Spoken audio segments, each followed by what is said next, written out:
They say some places don't just remember pain, they echo it. Blackwood Asylum was one of those places. A crumbling monument to sorrow where shadows never quite stayed put, and silence had a weight all its own. Tonight, it would claim new souls. It began with a rapid-fire montage of unsettling, grainy found footage clips. Quick cuts of shadowed figures darting across dimly lit corridors. A distorted, guttural scream ripped through the silence, abruptly cut off. A single flickering emergency light cast long, dancing shadows that seemed to writhe and contort into grotesque shapes. The sound of a child's mournful whimper, then a sudden, deafening flatline tone that reverberated through the speakers, leaving an unsettling silence in its wake. This was based on true events, or was it? A battered, mud-splattered SUV pulled up to the rusted, imposing gates of Blackwood Asylum. The Gothic structure loomed against a bruised, moonless sky, its crumbling brickwork and shattered windows like the skeletal remains of a forgotten beast. Vines, thick as pythons, clawed at the decaying facade, and the air was heavy with the scent of mildew and forgotten despair. Inside the SUV, 4 figures were silhouetted against the faint glow of the dashboard. There was Liam, the charismatic vlogger, adjusting his head-mounted camera, a nervous excitement dancing in his eyes.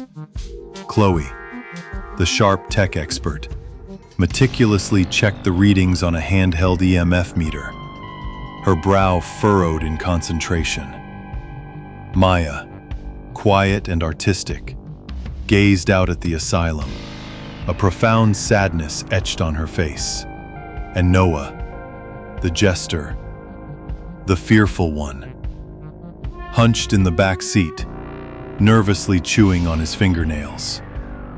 Liam, with a forced bravado, spoke to his camera, explaining their mission: a full-spectrum paranormal investigation of Blackwood Asylum, hoping to catch something truly unexplainable. Chloe, ever the skeptic, rolled her eyes, suggesting they'd only catch a cold. Noah, his voice trembling, expressed his fear, mentioning a spider and a strange breathing sound. But Maya, with soft, firm words, reminded them that the place had stories, and sometimes listening was the best way to understand. Liam, with a grin, highlighted their roles: Maya for history, Chloe for debunking, and Noah for authentic terror. Noah groaned, but a faint smile touched his lips. They exited the SUV, the crunch of gravel under their boots echoing in the oppressive silence. Liam led the way, his camera already rolling, capturing every detail of the decaying entrance. The air grew colder as they approached the main doors, a chill that had nothing to do with the night air. The heavy oak doors creaked open with a groan that seemed to reverberate through their very bones. Inside, the air was thick with dust and the pervasive scent of decay. Moonlight, fractured by broken windows, cast long, skeletal shadows across the once grand entrance hall. Rusted gurneys lay overturned, and medical equipment, looking more like instruments of torture, were scattered haphazardly. Liam's flashlight beam cut through the gloom, illuminating peeling wallpaper and cobweb-draped chandeliers. Chloe's EMF meter gave a low, steady hum, nothing out of the ordinary yet. Liam whispered, his voice echoing unnervingly, asking if it was creepy. Noah, his voice barely above a whisper, confirmed it, feeling watched. Maya walked slowly, her fingers trailing along a dusty, ornate banister. She closed her eyes for a moment, a faint shiver running through her, sensing so much sadness and anger. As they moved deeper into the asylum, the subtle signs began. A faint, almost imperceptible whisper brushed past Liam's ear, making him pause. He spun around, his flashlight beam sweeping the empty corridor, asking if anyone else heard it. Chloe checked her EMF meter, still steady, dismissing it as wind. But then, a sudden, localized drop in temperature enveloped Noah. He shivered violently, his breath misting in the air, exclaiming how freezing it suddenly got. Chloe's EMF meter spiked briefly, then returned to normal. She frowned, tapping the device, finding it odd, but with no sustained energy reading. They continued, their footsteps echoing loudly in the cavernous space. As they passed a row of abandoned patient rooms, the battery-powered lights on their helmets and cameras began to flicker erratically. Liam cursed under his breath, tapping his light, frustrated by the new batteries failing. From one of the darkened rooms, a faint, dragging sound was heard, like something heavy being pulled across a rough floor. It was distant, almost swallowed by the oppressive silence, but distinct enough to make them all freeze. Noah, eyes wide with terror, questioned the sound. Chloe raised her audio recorder, her skepticism warring with a growing unease, suggesting it could be old pipes or the building settling. Maya, however, was staring intently at the doorway of the room the sound came from, her face pale, stating it wasn't settling, it was moving. They pressed on, the initial unease slowly morphing into a gnawing dread. The flickering lights became more frequent, plunging them into momentary darkness that felt far longer than it was. Each time the light returned, Noah flinched, his eyes darting around as if expecting something to materialize. As they navigated a particularly long, narrow corridor, lined with empty patient rooms, Liam caught a glimpse of movement in his peripheral vision. A shadowy figure, tall and gaunt, seemed to glide across the doorway of a room at the far end. He whipped his head around, but it was gone. Just a trick of the light, he told himself. But his grip on his camera tightened, whispering to himself, if he saw that. Chloe, engrossed in her equipment, didn't respond. Her EMF meter was now emitting a low, rhythmic beep, and the screen on her thermal camera was showing erratic bursts of cold energy, even in seemingly empty spaces. Chloe muttered that the readings were unusual, as if something was actively interfering with the sensors. They entered what appeared to be a common room, a large, open space with overturned tables and chairs. In the center, a child's wooden block, surprisingly intact, lay on the dusty floor. Maya walked towards it, a melancholic expression on her face. As she reached out to touch it, the block suddenly, almost imperceptibly, rolled a few inches away from her. She recoiled, her eyes wide, her voice barely audible as she stated it moved.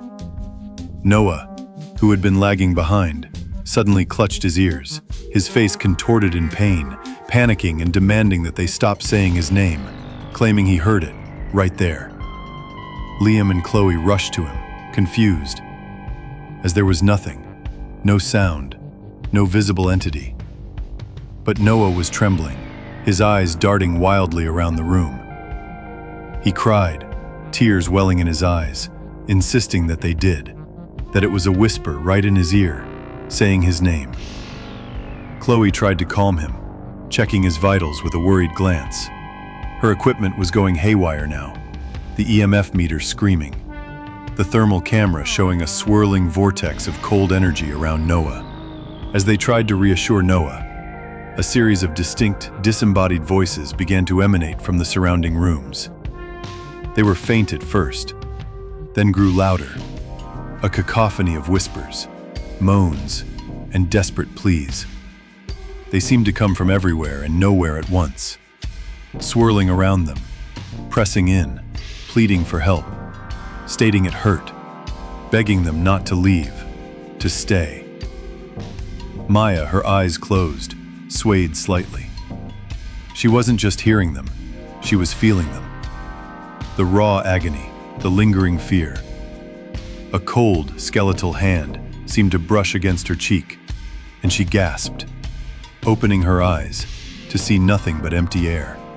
Suddenly, the heavy steel door to the old kitchen, previously ajar, slammed shut with a deafening clang that echoed through the asylum. Dust rained down from the ceiling. The remaining battery-powered lights, already flickering, died completely, plunging them into absolute darkness. Only the faint, erratic glow of Chloe's malfunctioning equipment provided any light. Liam's voice was strained, urging everyone to stay together and asking Chloe for light. Chloe fumbled with her equipment, but it was unresponsive. The silence that followed the slam was even more terrifying than the noise. It was a suffocating, predatory silence, broken only by their ragged breathing and Noah's whimpers. The darkness was absolute, a suffocating blanket that pressed in on them. Panic began to set in. Liam, ever the leader, tried to reassert control, his voice laced with a tremor he couldn't hide, trying to sound calm as he told everyone to take deep breaths and stick together, asking Chloe if she could get anything back online. But before Chloe could answer, a sudden, violent push sent Liam stumbling backward. He crashed into something unseen, a metallic clang echoing in the darkness. He scrambled to his feet, disoriented, questioning what hit him.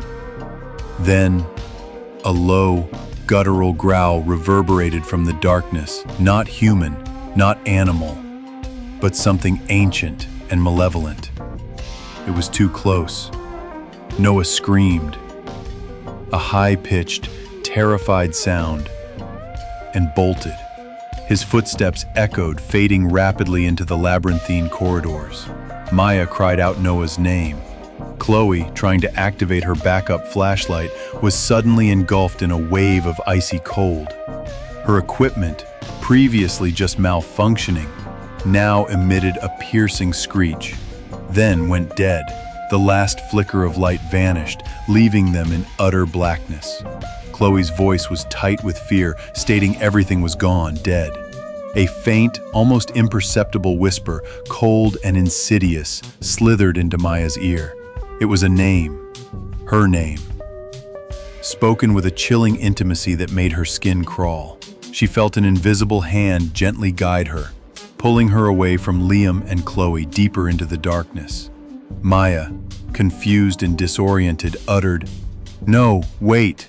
Liam and Chloe, now truly alone, called out for Noah and Maya, their voices swallowed by the oppressive silence. The asylum had begun to play its game, separating its prey. Liam stumbled through the darkness, his hands outstretched, desperately searching for a wall, a door, anything familiar. He heard a faint rhythmic dripping sound, like water hitting metal. He followed it, hoping it led to an exit, or at least a less terrifying space. He pushed through a set of swinging doors and found himself in what he instinctively knew was the old operating theater. The air here was thick with the metallic tang of old blood and antiseptic. Suddenly, a single bare light bulb above him flickered to life, casting a sickly yellow glow on the scene.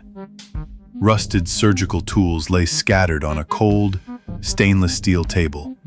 A gurney, stained and ancient, stood in the center of the room. Liam's breath hitched in his throat. He saw it. A shadowy figure, tall and gaunt, standing over the gurney, its back to him.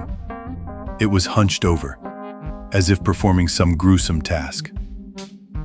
Liam, his voice trembling, asked who was there. The figure slowly turned. It had no discernible features, just a void where a face should be. But Liam felt its gaze, a cold, piercing intensity that chilled him to the bone. Then he heard it, the distinct sound of surgical tools clinking, followed by the slow, deliberate wheeling of the gurney. It was coming towards him, a low, raspy whisper, right next to his ear, breathed, "You're next." Liam felt a sudden, sharp pressure on his chest, as if an invisible blade was pressing down, tracing a line. He gasped, struggling to breathe, his hands flying to his chest. He could feel the coldness, the phantom sensation of an incision being made. He screamed, a raw, primal sound of terror, and dropped his camera. It clattered to the floor, still recording, capturing only the frantic sounds of his struggle, his terrified gasps, and the chilling, rhythmic clinking of unseen instruments. Chloe, disoriented and frustrated by her dead equipment, found herself in a vast, dusty room lined with shelves overflowing with ancient patient files. The air was heavy with the scent of old paper and forgotten secrets. She tried to use her phone for light, but it too was dead. The asylum was actively draining all power. Suddenly, a gust of unseen wind ripped through the room. Files began to fly off the shelves, swirling around her like a paper tornado. The room temperature plummeted, and she could see her breath misting in the air. Through the swirling chaos, a shadowy figure began to coalesce directly in front of her. It was taller, more imposing than any shadow she'd seen. Its form vaguely humanoid, but twisted, grotesque. 2 pinpricks of red light ignited in the void where its eyes should be, burning with an ancient malevolence. A distorted, multi-layered voice, a chorus of suffering and rage, spoke directly into her thoughts. You seek truth, little one? You seek answers? The truth is a disease, and your bloodline, it carries the contagion. Chloe stumbled backward, her mind reeling. The voice, it was speaking directly into her thoughts, bypassing her ears. It revealed a dark secret about the asylum's past, a horrific experiment, a cover-up, and a direct, undeniable link to her own family. A name she recognized from old family stories. A name whispered in hushed tones. Her skepticism shattered, replaced by a cold, paralyzing terror. She turned to run, but the heavy wooden door behind her slammed shut with a resounding thud, the sound echoing like a death knell. She was trapped. The shadowy figure advanced, its red eyes burning into her, and Chloe let out a choked scream, swallowed by the swirling paper and the oppressive cold. Maya, guided by the unseen hand, found herself in what was once the children's ward. The air here was different, laced with a profound, heartbreaking sadness.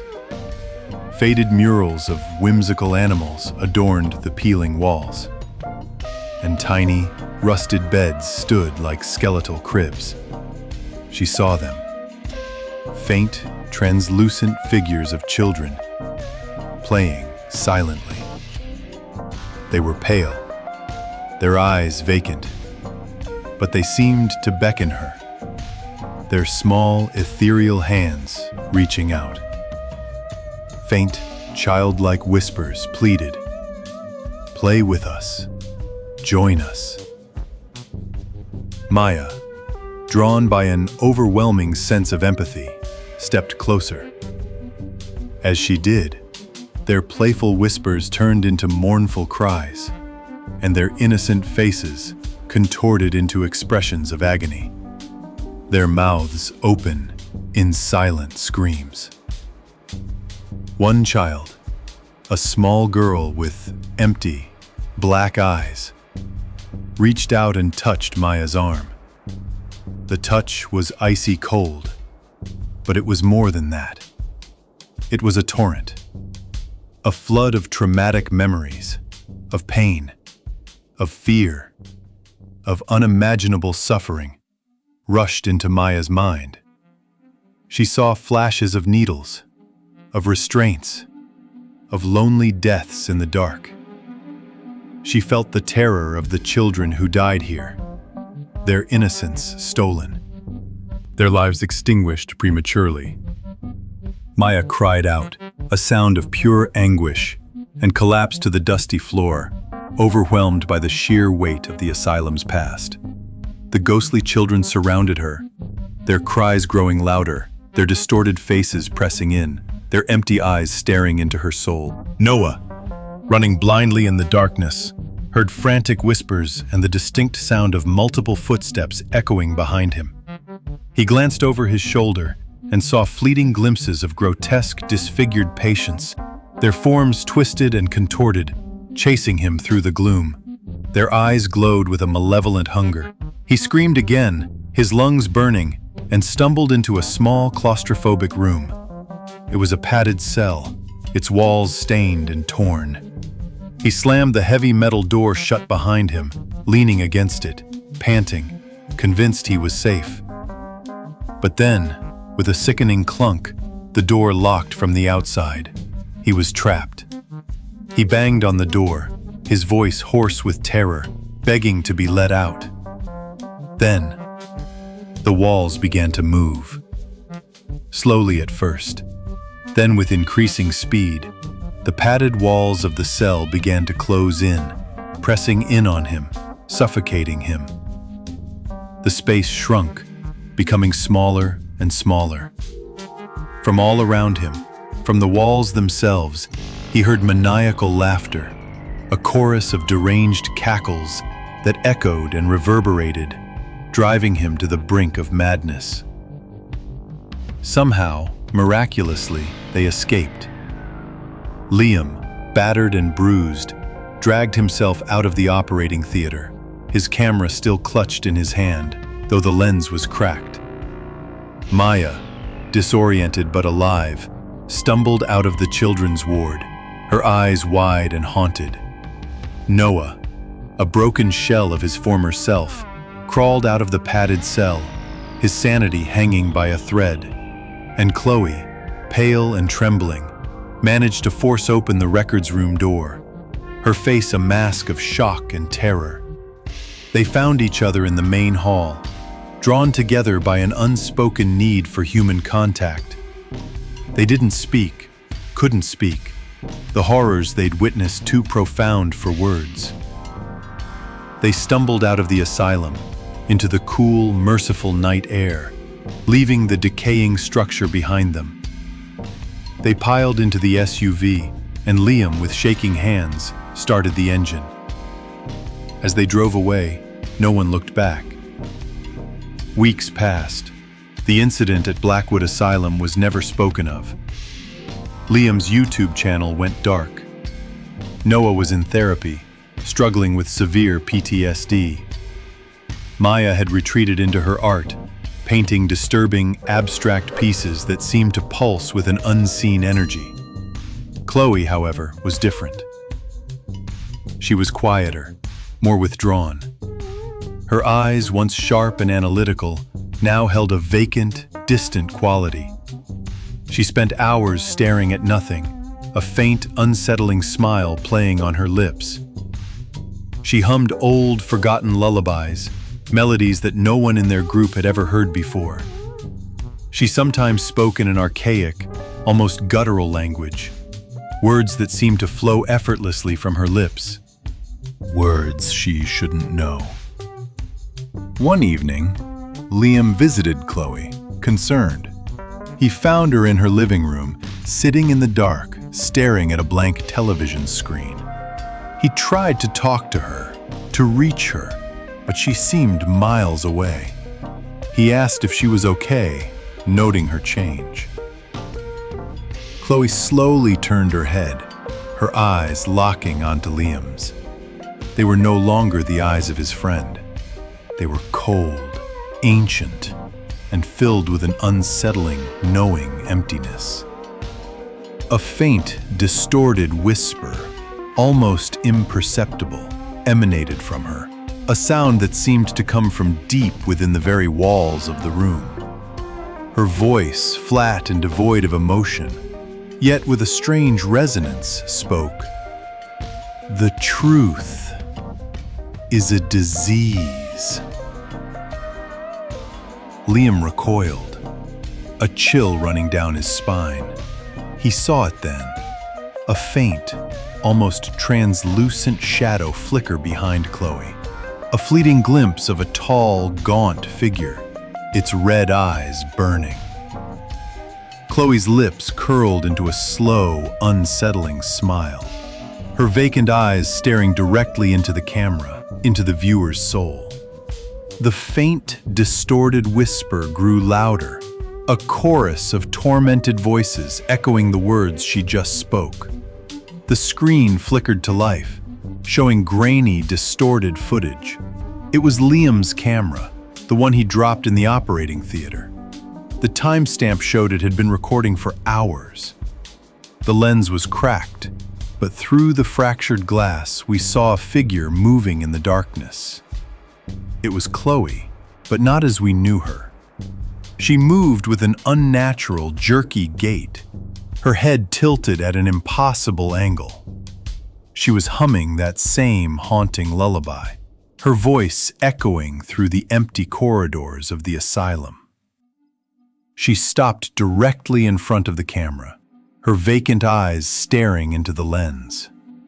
Behind her, barely visible in the shadows, other figures began to emerge. Liam, Maya, Noah. But they were different now, their faces pale and expressionless, their eyes empty. They stood in perfect formation, like sentinels, guardians of the asylum's dark secrets. Chloe's lips moved, but the words that came out were not her own. They were ancient, guttural, spoken in a language that predated human civilization. The camera began to glitch, the image fracturing, distorting. Through the static, we heard the faint sound of new voices, young voices, approaching the asylum. A new group of explorers, drawn by the legend, by the viral videos, by the irresistible pull of the unknown. Chloe's smile widened, revealing teeth that were too sharp, too white. The camera went dead. Blackwood Asylum remains open to visitors. Enter at your own risk. A tale of terror that reminds us that some places are meant to remain forgotten, and some doors should never be opened. The spirits of Blackwood Asylum wait patiently in the shadows, ready to welcome new souls into their eternal, tormented embrace. The asylum had tasted their fear, and it hungered for more. Each step they took deeper into its bowels was another thread in the web it was weaving around them. The building itself seemed alive, breathing with a rhythm that matched their racing hearts, watching with eyes made of shadow and malice. What they didn't know, what they couldn't know, was that Blackwood Asylum had been waiting for decades, patient as only the dead can be, for new souls to join its eternal congregation.